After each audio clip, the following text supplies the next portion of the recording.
So the characters in the Maniac Project, a lot of them are vaguely based on existing horror characters, iconic horror characters. And it all came around as a concept because all these American films have all these different serial killers. In all these great horror films, you've got like Freddy Krueger and Jason and Leatherface and all this, and they're all in these all in different towns and cities and all this sort of thing. And I thought, well, if that world really existed, where it was over 50% of the population were clinically insane, violent, murderous maniacs, then what would that world be like? And it was basically taking a very simple superhero concept of you read comics and you get the team-ups of superheroes, and it's kind of jolly, but then you think, well, with all those superheroes, there's a ton of supervillains. It would be a terrible world to live in. And then I thought, well, we get rid of the heroes, and they're all villains, but they're specifically horror serial killer villains, and they're everywhere.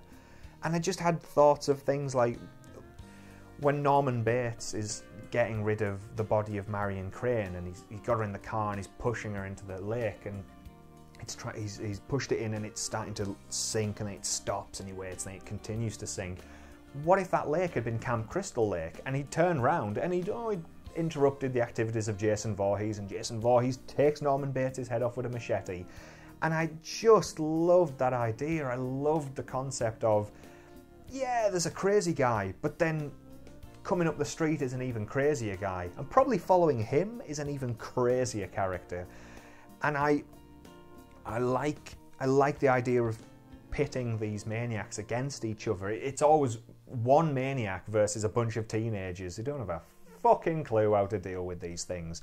So what if you get rid of the victims and you make the weakest maniac the victim, and then the victor of that match then becomes the weakest because he's then up against another, and there's always a bigger fish is just the thing about it. It's just, for every crazy person there is an even crazier person out there.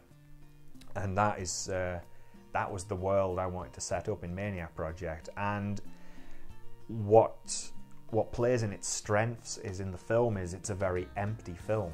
It's these characters moving around in locations where there is no one about, because no one wants to leave the house because there are too many crazy people out there and they may very well lose their heads. So everyone stays inside, stays calm, and just lives with that. So it was nice that we managed to film a lot of it. It's just empty streets and empty locations except for our characters. It's a very lonely world in the Maniac Project.